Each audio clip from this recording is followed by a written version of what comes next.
Gather round, dads, it's time for a tale.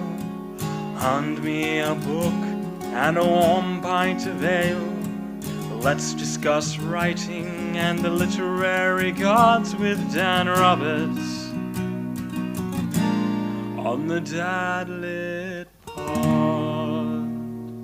Good evening. My name is Dan Roberts, and welcome to the Dad Lit Pod, the literary podcast for people who know Austin 316 says I just whipped your ass. Tonight, I am joined by Jason Ridler. Jason is a PhD, a historian and writer. He's the author of the Brimstone Files for Nightshade Books, Harvest of Blood and Iron for Crossroads Press, the Harvest of Blood and Iron for Crossroads Press, the Spar Battersea Thriller, and the inspiration writing book Undefeated, Stay a Writer Against the Odds. He teaches at Johns Hopkins University and is the official writing instructor for the arts at Google. You can find more about Jason at jasonridler.com. Tonight, we're going to talk about his new book from the good folks at Shotgun Honey, who do all the best dad lit. That book is called Dead in the Ring. Minneapolis, Minnesota, when the Atomic Kid dies during a championship match on local TV. Pro wrestling becomes a national sensation. Now the country wants to know, was it real? Sully Alexander, ex-juvenile delinquent and fabricator of true stories for wrestling magazines, is dispatched for his first taste of legit journalism.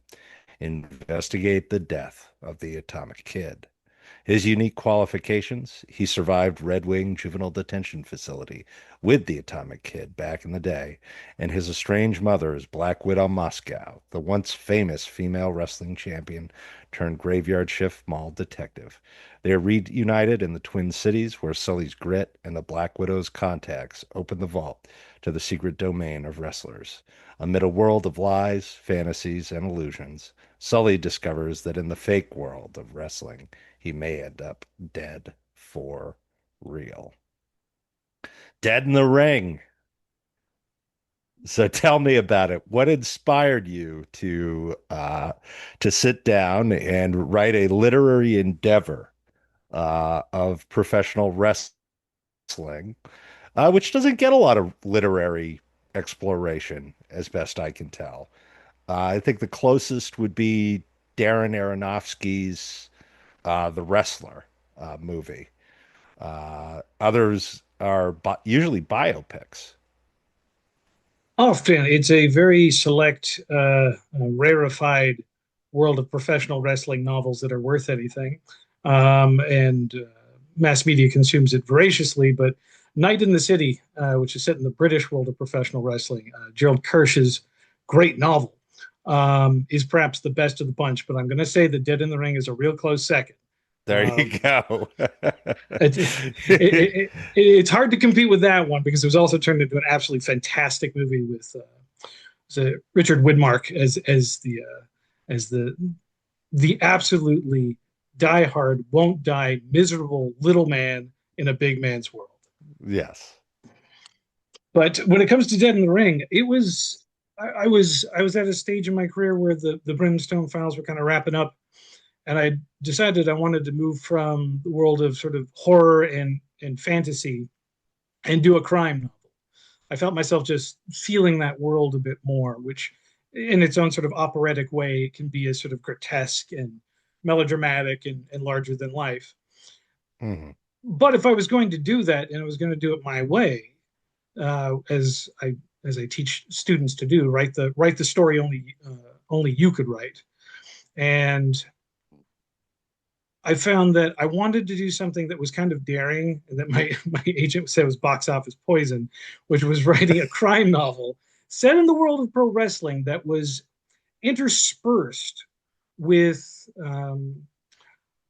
what I'll call interstitials, but like little breaks from the narrative where we have like a letter from the mom to the son, where there's a promo that's written out as if in script, where there's a slice of professional wrestling history, or a medical journal talking about steroids from the 1890s, so that Mhm. you have the joy of this narrative, which chugs along at a pretty voracious pace, but you get these little, if you will, like little smacks of dessert, so that it's not just steak and potatoes. But the heart of the story came from uh, grieving my mom's death in 2013. Not to turn this into a boohoo story, but my mom was a huge influence on my life, a creative juggernaut and troubled person. And when I was grieving, I was looking to read literature that spoke to mother son stories. Most of them were trash. Most of them were Mhm. awful or like saccharine, and there was no the harder reality of what that relationship can be, both beautiful and tough, wasn't well represented. And I thought, well, the Black Widow Moscow is not my mother, but Mhm. somebody who's a chain smoking tough, doesn't play by anybody rules but their own, very much is. So I said I'm going to do my best to pay homage to her and the genre of crime stories by finding this space that melds the two. And in the world of Mhm. professional wrestling, you have a blank canvas for dramatic storytelling. Yeah, I think that's true in a lot of ways. It's interesting, um, because uh, professional wrestling now, well, we'll go back then, in the classic sense. At the beginning, was operatic in its construction, because it had to be, because it was a stage. The ring is effectively a stage. Everyone has to be loud. Everyone has to be ostentatious. Everyone has to be very physical, and the performance is whole body. I concur, and the group experience or community experience, collective experience of Yes. being in that arena speaks to a catharsis via art that goes back to, I mean, ancient Greece and Rome, certainly on one end of the world. Yes. So it speaks to this sort of living vicariously through the actions of others, and and Mhm. and living a life close to the superhuman in the same way that someone, say, if they were watching a play like Ajax or a retelling of some parts of the Iliad with Achilles, like they would have that same kind of feeling when Hector is killed brutally, despite never having a chance in hell, but fighting valiantly against the great man god. And I think of professional wrestling as that kind of storytelling anyway, and it, Mhm. it appeals to me for that way. There's but there's also this trick that wrestling does that the others don't, and I think you probably know where I'm heading. Is like it's also a little bit real. Bret Hart Yes. is Bret Hart. Richard Yes. Flair is still Ric Flair, but there's an element of is it, isn't it? Am I being fooled? And Mhm. for me, one of the things that makes professional wrestling infinitely fascinating is that it's cooperation that sells competition. It is sport that pretends to be violence. It Mhm. is it it is this great inversion of what we would see. I remember bringing up Bret Hart. He once said, he goes like, he had a lot of respect for MMA fighters, but he's like, yeah, but you have to retire at 25, right? Or else you're gonna be Yeah, in a you'll in a die. nursing home, or like, Yes. yeah. Yes. So he's like, the entire job of a professional wrestler is also to make someone else look good. Mhm. Now, these echo themes to do with Sully and his mom. Yeah. If you're spotlight hogging and not making somebody else look good, are you a heel or are you a babyface? Are you a hero or a villain? Yeah. So it's got all of these dynamics inside of it. And I tried as best I could to create that feel of walking into the world of professional wrestling with, and Sully's a cynic. He doesn't like it. He hated that his mom was a wrestler. Mhm. Um, but at the same time, having to navigate that world as an outsider requires her expertise. So by the hook of the plot, they're going to have to work together to solve this thing. And I won't, no spoilers, but it is far weirder, darker, and more disturbing than even Aronofsky's The Wrestler or even parts of Night in the City. Yeah. That my friend Kate Marshall, who's a New York Times bestseller, just went when she read it and she kindly blurbed it, was like, "You don't pull punches, do you?" I'm like, "Nope. I start at 10 and I try to reach 14."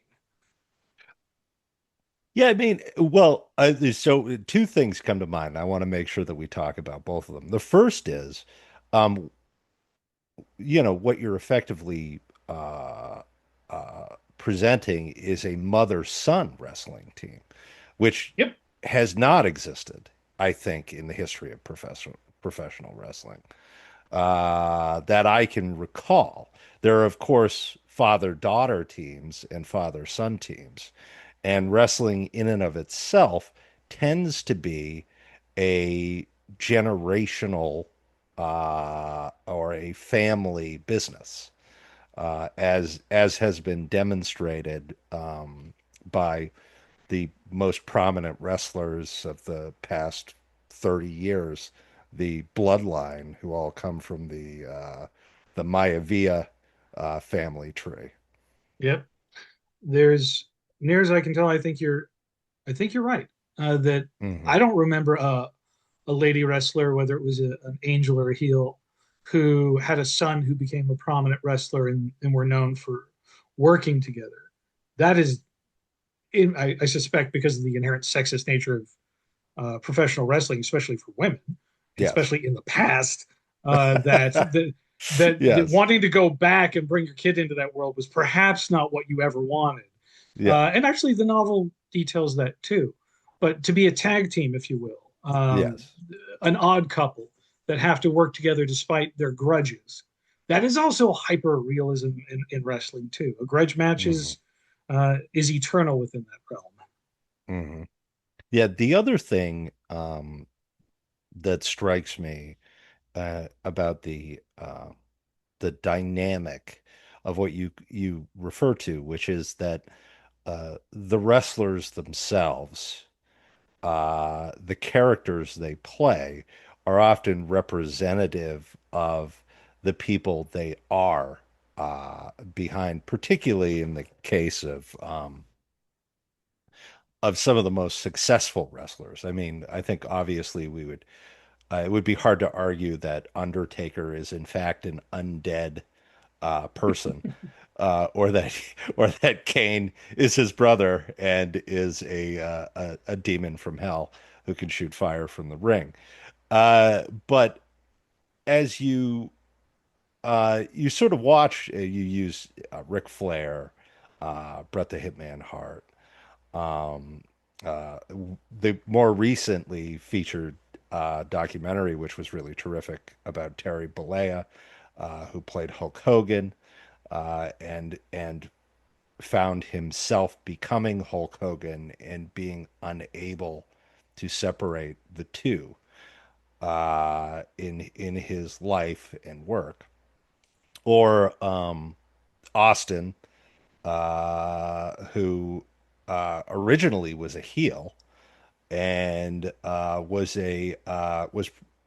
pushed as sort of like a money making guy or something like that, and simply abandoned that for his kind of redneck working man persona, uh, which I think far better reflects his personality as a person.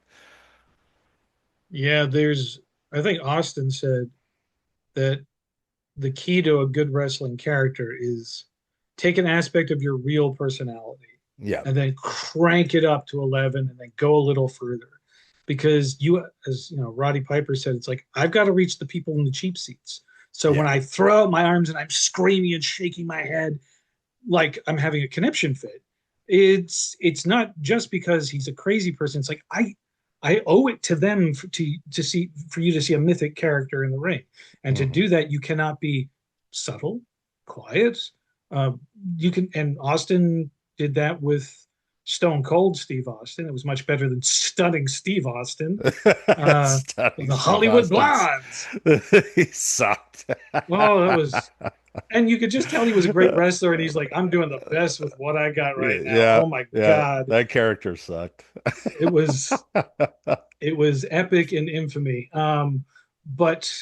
But yeah, and I find that when you do that, when you do that, the trick of having a heart, the heart of the real, with something that is fabricated or illusory or fantastical, Yeah. and I like that. And there's also, and this is the sort of, I would say, the more grotesque from the fan side of professional wrestling, which means like, dear reader, this could be you if you read my book, is when the wrestling is so good or terrible that you either forget that it's scripted, like Yes. I've like, and they fool you into thinking like he won for real, like that one, two, Yeah. three mattered. It wasn't prescribed.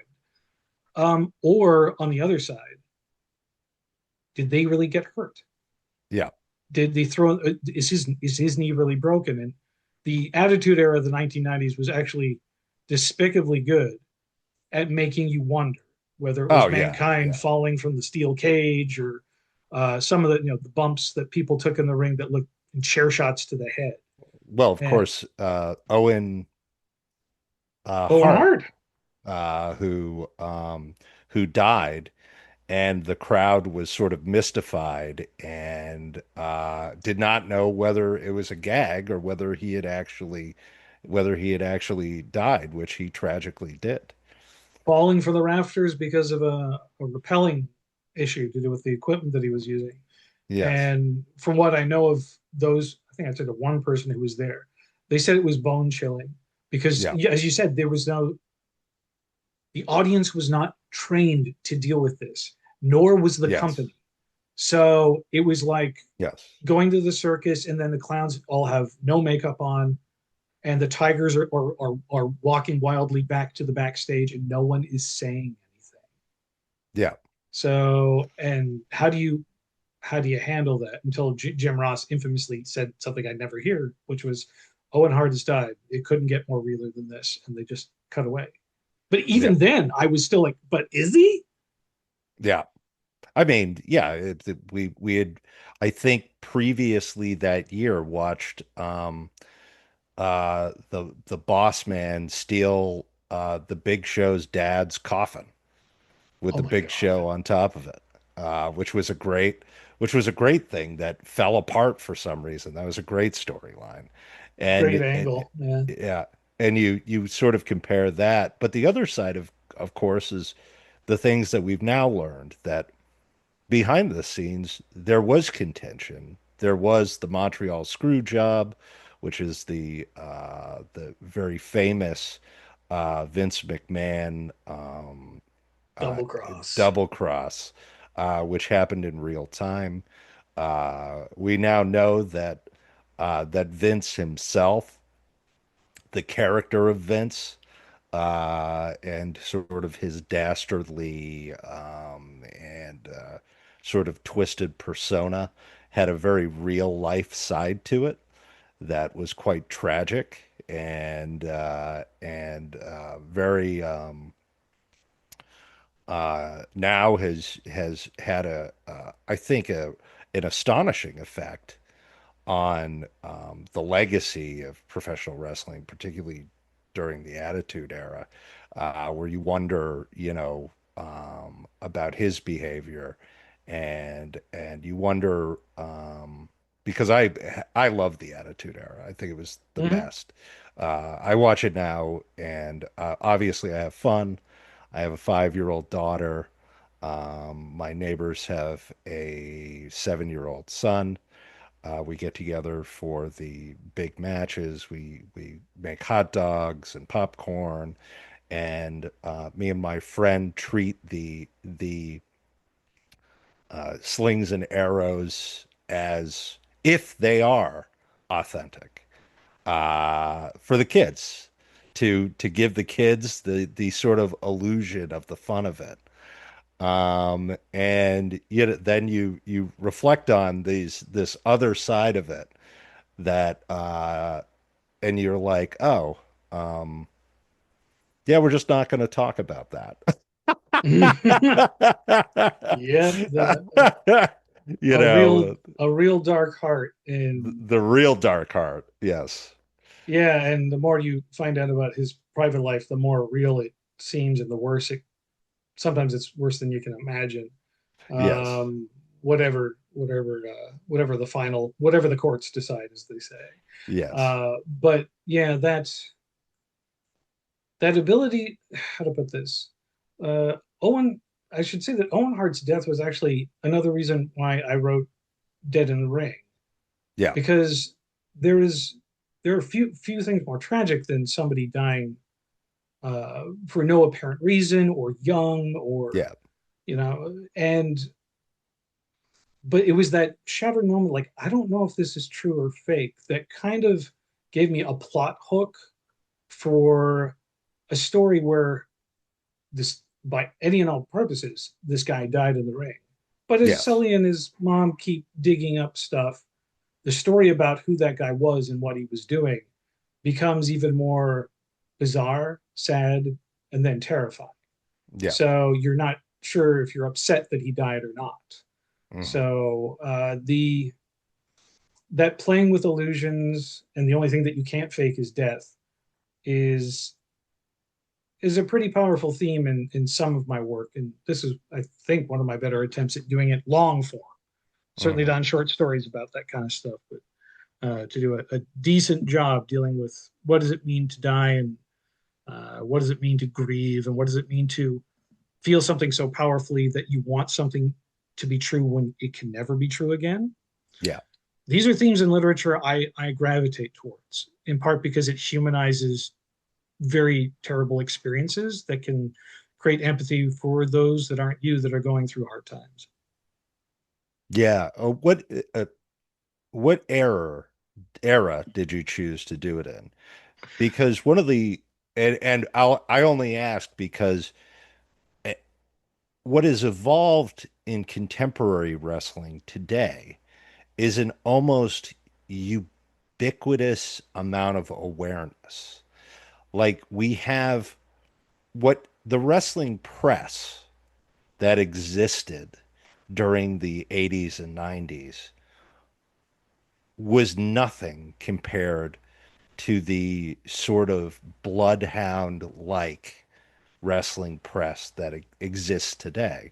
And Absolutely. almost independent. Now we have an independent wrestling press. Before it was simply promotion. Yeah. It was it was house reporters. They were telling the stories that the house wanted you to hear. Now we have this incredible uh, depth of study into all the wrestlers, including injuries, including behavior outside of the ring, including animosities, real grudges, all of those things, and uh, drugs, drug use, the performance enhancing, but also narcotics use. Yep. I think most famously represented in Beyond the Mat, where I think Jake the Snake Roberts, uh, during an interview, goes off to snort a line on camera. And after talking about, his sort of like struggles to exist, and I believe Jake the Snake was the inspiration for um, Mickey Rourke's character in The Wrestler. Wow. That's my belief. I think so. There's, I could see it. Yeah. Rourke had something of a loathing for professional wrestlers until he started talking to them and realized they had the same kind of sex, death, and rock and roll Yeah, addictions that he does. attitude. Yeah. Yeah, that he clearly inhabited for a good part of his youth, Yeah. and maybe today. I don't know, but yeah. With regards to the era, I chose 1983 Oh, before nice. before the WWF took over the territory system and became a Yep. national wrestling and then international wrestling company or promotion. So basically, and I picked what would have been the AWA territory of Vern Yeah. Gagne, because I enjoyed the AWA when I saw it as a kid. I grew up in Toronto, and you occasionally got uh, ESPN AWA shows. So I saw, like, Mhm. Scott Hall before he was Razor Ramon. I thought Kurt Hennig was awesome. Shawn Michaels. But what I love about that era, the point you make about the magazines and having house writers, and there's no real journalism. There's just promotion that newspapers and magazines do at the behest of the promoters who give them tickets to the shows. Yeah. There were Bill Apter magazines. Apter was the sort of cheap newsprint, the Wrestler, Pro Wrestling Illustrated, stuff I used to read as a kid and think was real. And I used to read it when I was a teenager because the stories were hilarious. Like I still Mhm. remember, like they're making up dialogue about like what Stan Hansen's doing in Japan. So it's like we interviewed our reporter in Tokyo said Stan Hansen was, rated the 51st strongest man in wrestling. And his response was, he goes, "What? All I ever do is bring a long neck bud to my lips. That's all the lifting I do." And I'm like, this is fun. This is like, and it's not real. Um, and that's what gave me the background for Sully's character. He's the guy who writes that junk, Yeah. and he gets a kick out of it because he's kind of making fun of the audience because he doesn't like wrestlers. Um, Yeah. because his mom was one, and he hated her for it because she left. He went to a juvenile delinquent facility, Yes. a very infamous one that's real. Um, and so the idea of a hack journalist who writes fabrications for wrestling mags being told by his promoter, "Look, somebody dying in the ring is national news. We need pictures. We need the story. You have to pretend to be a real journalist now." Yeah. And he's like, "Oh God, I'll try." And because it's me, Sully is a hard luck story, good intentions, bad instincts, good in a fight, but usually doesn't win. But he also never gives up. If I could Yeah. give my characters one sort of common thing, is like they're not going to quit until like basically their hearts explode. But yeah, there is nothing like uh, the dirt sheets. The closest, like there's a dirt sheet in the story, but there was back then. I mean, the Wrestling Observer existed, and everyone read it because it was the only one Yeah. to get details about drug addiction or what backseat politics. The internet changed all of that when wrestlers took to the internet to share their stories. So it's an entire, and my God, wrestling has this distinct value of the audience having influence over the product in a way that the NFL does not, Yes. where professional wrestling fans, internet wrestling fans in particular, can shape people's careers. They can have Mhm. a huge impact on merchandise sales. They can champion people and give them a second chance when Vince McMahon thought they had no value. Yeah. It is that is a level of community influence that you rarely see in pop culture. Yes. The I love wrestling, and I love wrestling and have long loved wrestling because of the layers of it, the sort of layers of I mean, now I like it as an adult. I used to like it because I liked wrestling, Mm-hmm. because I liked Jake the Snake Roberts. I liked because he shared my last name. I was like, oh man, that's so cool. Maybe I'm related to him, you know? And then when the Attitude Era came along, I was like, this is hilarious. This is so much fun. And it's so zany and so crazy. And I always fell into the heel. I loved the heel. Of And I course. loved how when Kurt Angle came along, he just won an Olympic gold medal, and he was becoming a professional wrestler, and he'd come from real wrestling, and they immediately made him out to look like a loser. And I just Yep. thought that was so great. And then I got to college, and Sut Jolly showed up with his documentary about how he hates wrestling. And he's a media professor at UMass Amherst. And we watched this, and Sut Jolly did all this gender analysis in wrestling, where he talks about like what Gold Dust's role is, how they're supposed to be sort of feminine appearing or conceptual wrestlers that, divert away from what is grown men grappling with each other. Hmm.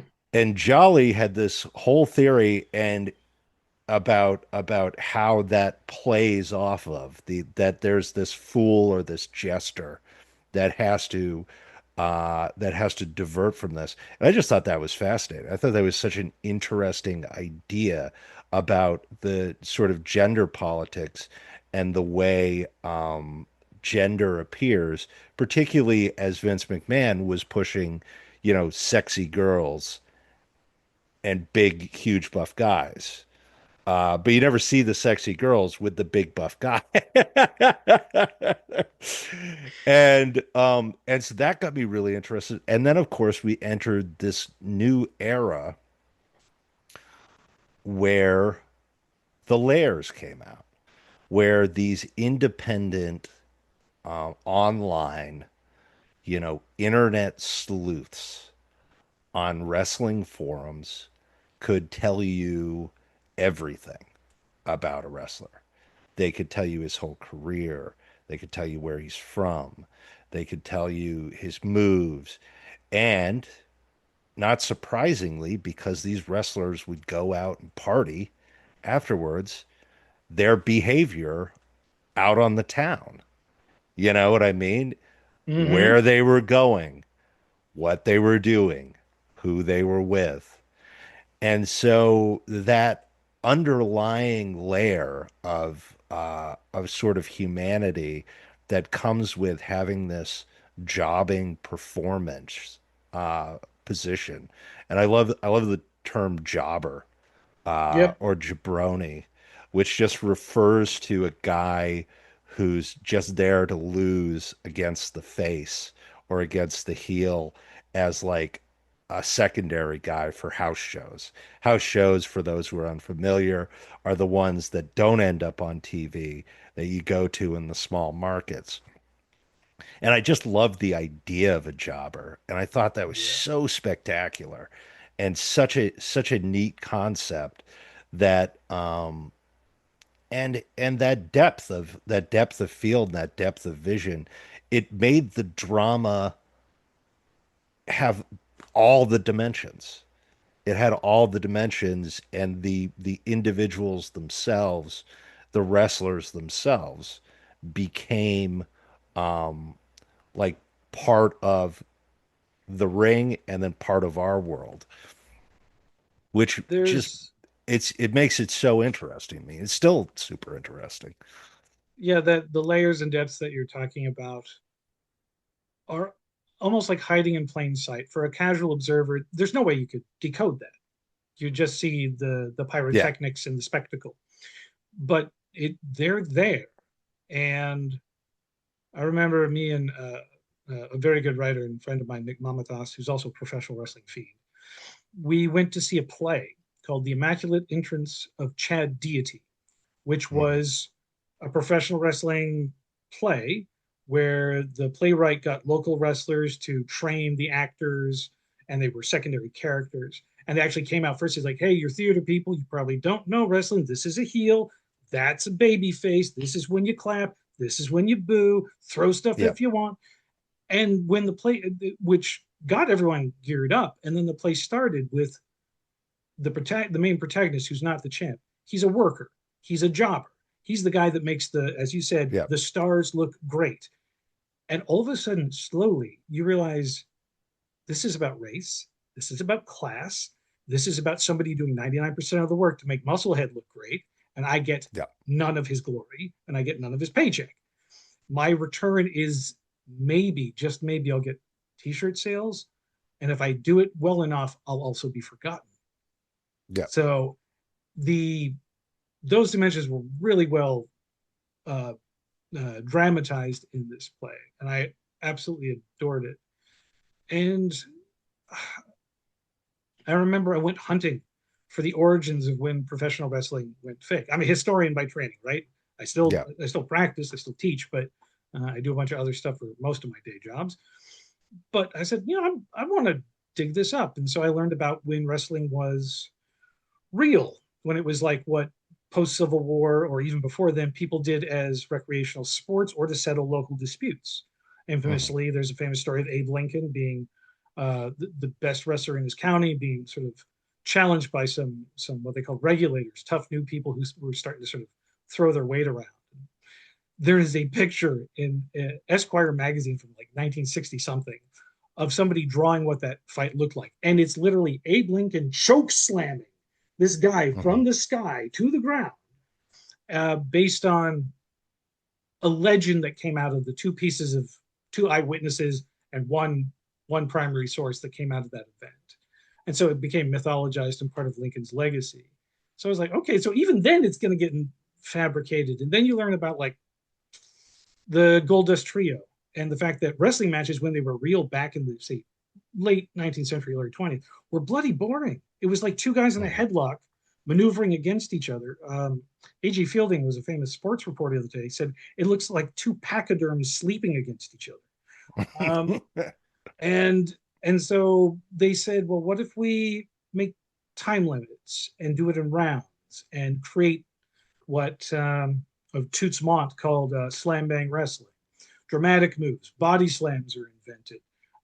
The story of the comeback starts to become part of the ritual of training. Although back then those guys were also shooters, they knew how to wrestle for real, so that you could protect yourself in the ring.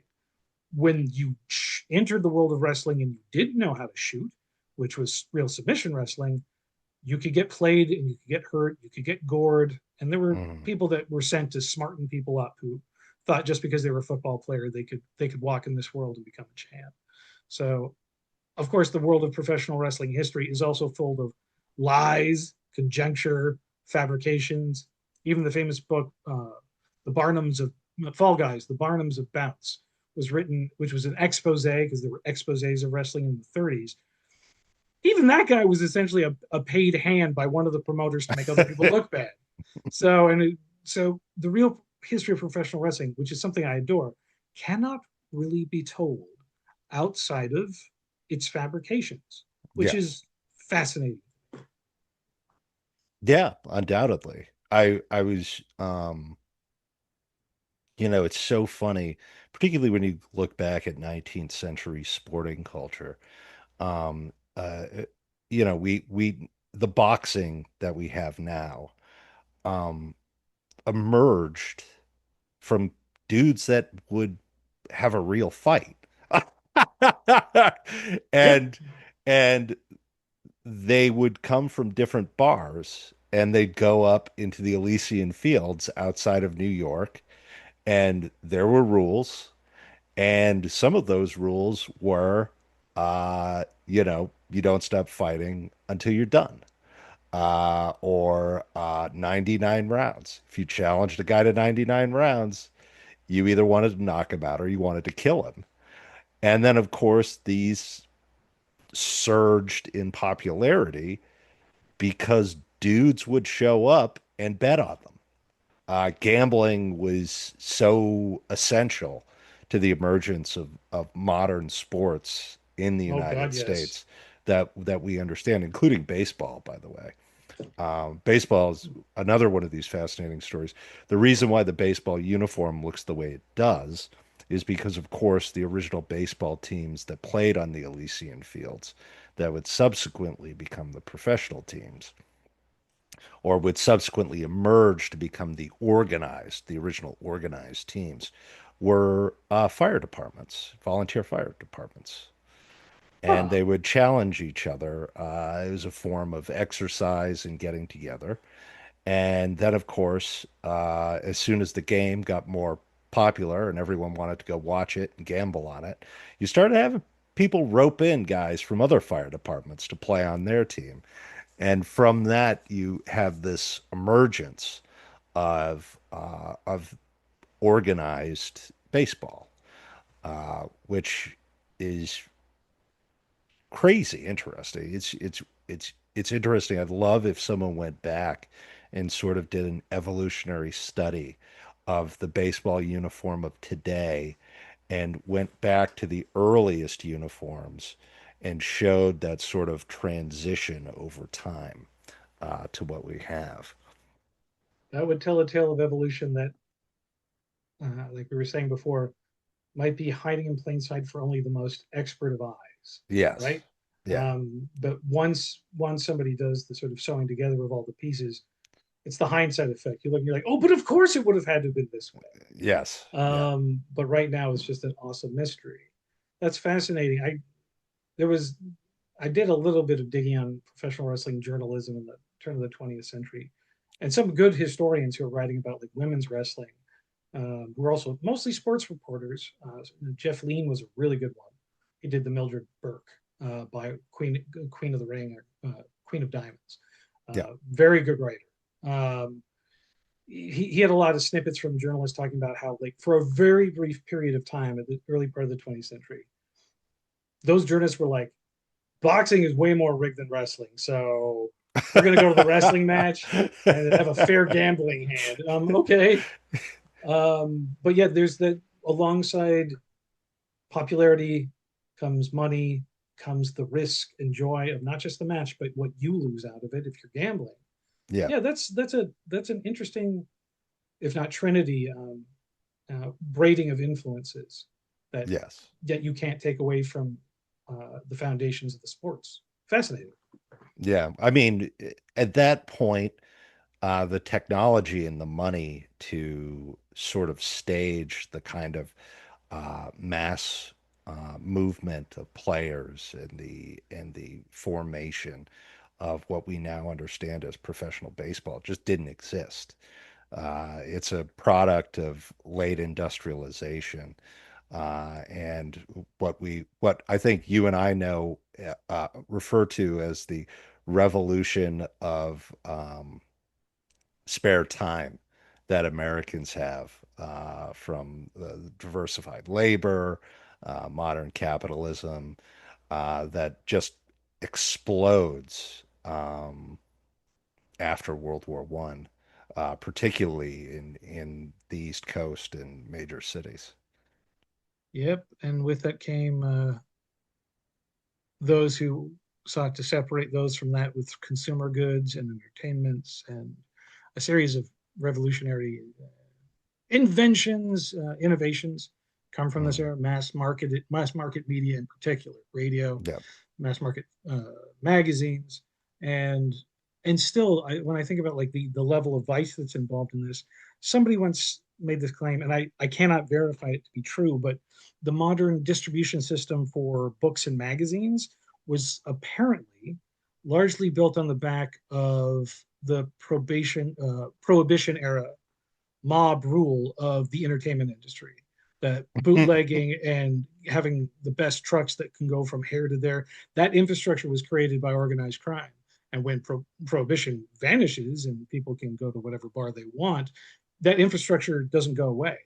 It Yeah. is now tied into getting dime novels and national newspapers and lurid pornography and all the rest of it, to see if they can keep that thing rolling, which it largely has, though it's shrunk some today. Um, but yeah, there's a book done about the Ingram family I want to read, but I'm not sure if they're involved. Anyway, this is a far afield from two dads talking about professional wrestling. But yeah, it is.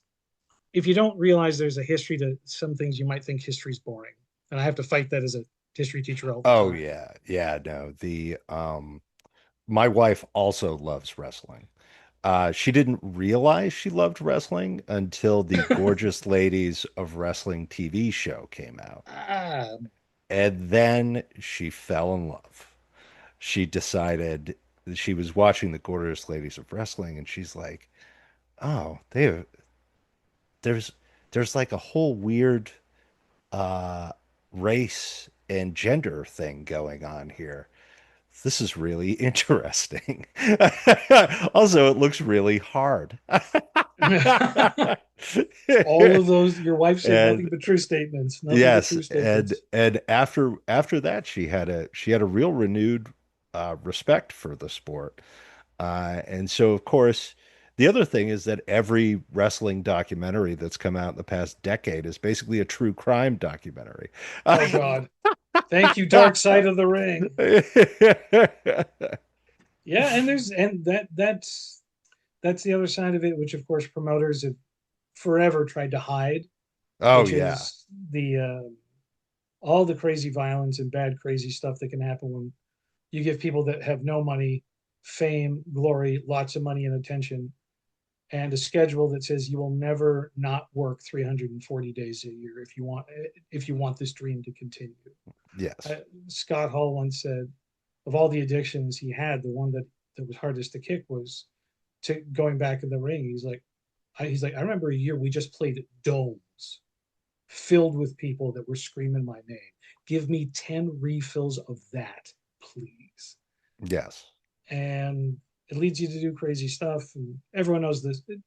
The story as old as time. It's like being a traveling musician, hard life, miserable hours, little chance of success. And as soon as it gets a little bit good, you go into overdrive to make as much money as possible and not lose your spot, which leads to speed and ludes and Percocet and then steroids with whiskey and coke and Hmm. heroin and all the rest of it. And it's always sad when like they get clean. I think about this when it came to Randy Macho Man Savage and I think maybe Eddie Guerrero too. Is like they beat some of those addictions. They Yep. come back like for their comeback story where they're clean and they've got a new lease on life and they're going to be all this and that. But steroids, you don't get to pick which muscles grow. All of them do, including Hmm. your heart, which is why steroid abusers who did it for years, even if they stop, the scars on the heart are not going to go away. So Yes. they have heart attacks while driving, or they have heart attacks, or they get Mm. heart disease and don't last longer into their 60s than they should have. They look like gods, but all of them are corpses by 61. Yes. So it's the Well, toll on human body. Ooh, not to mention the emerging evidence of uh, CTE and the repeat head injury, um, micro concussions that the head seems to suffer, developing that protein. yep. The chair shot generation, like the Attitude Era, was notorious for this. Oh yeah. And extreme ECW and sort of independent wrestling, which sort of capitalized on like more stunts to Hmm. garner attention because they don't have as many options, perhaps, or they can't sell as many tickets with just two great wrestlers in the ring. The cost of that, I mean, the horror show of Chris Benoit is the one that stands out, of course. Oh yeah. I mean, that's That where the ultimate horror show, which I remember, by the way. I remember like the reports coming in and he of course lived in Montreal mm-hmm. and so was kind of local because I grew up in Maine. And the sort of terror of that underlying incident, which I think now is largely attributed to CTE and the sort of debilitating effects of CTE. It's the only explanation that answered the most questions. Yeah. Steroid abuse didn't. Maybe had a mental health concern that was undiagnosed for a long time. That's certainly Hmm. possible. Um, because it's like a Jekyll and Hyde thing. Like no one ever saw the Hyde of Chris Benoit until he did something so terrible that he took his own Yeah. life. Whereas before then, anything I'd ever heard, and this is from people that were journalists in Calgary who had known him back then when he was a young wrestler in Stampede Wrestling, was like nice guy, man of few words, but was pleasant. Mostly talked about family if you got him in the right mood, but Hmm. was also very shy because he had bad teeth. He wasn't a good talker on the stick, as they say. But all of and even his glorious career cannot be ever sort of like disentangled Hmm. from the horror of murdering his wife and child before taking his own life. That turned my blood just ice cold in 2017. I think it or 2007 when it happened. Yeah. Whew, that was truly the darkest side of the ring. Yes, that's about as dark as it comes. So, Jay, do you want to plug your book before we close off? But of course, if you are a fan of professional wrestling, if you are a fan of crime novels, well, you have a treat because you get both in one with Dead in the Ring by Jason Ridler, available at fine bookstores anywhere from the good folks at Shotgun Honey. So if you're a fan of that label, who also champion professional wrestling novels, then by all means, dig in with both hands and teeth. I guarantee it will be the best professional wrestling novel you read this year. Thank you so much. This has been Dan Roberts. Tonight I was joined by Jay Ridler for this terrific episode of the Dadlit Pod.